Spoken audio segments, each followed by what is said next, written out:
మమ్మల్ని పట్టించుకున్న నాదులు లేడు. ఇప్పుడైనా పవన్ కళ్యాణ్ గారు పట్టించుకుని మరి 69 గ్రామాలకు మొన్న 63,000 వేశారు. ఎంతవరకు న్యాయం చెప్పండి? మాకు అర్హత లేనప్పుడు అంతా నానాజీ గారు, వనమాటి కొండబాబు, అచ్చెన్నాయుడు గారు డబ్బులు వేశారు. అక్కడ ఏంటండి ఈ తోరణం అంటే మాకు చదువు లేదనా మమ్మల్ని బాధ పెట్టిస్తారా?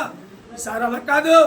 కంపల్సరీగా గతంలో 69 గ్రామాలకు ఉద్యమం చేశారంటున్నారు.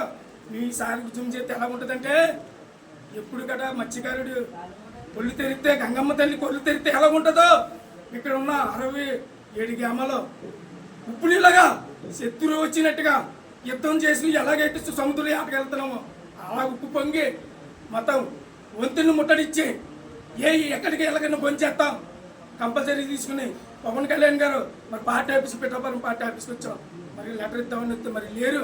ఎందుకంటే మేము ముందే 25 రోజుల ముందే మేము తెలియపరుస్తున్నాం.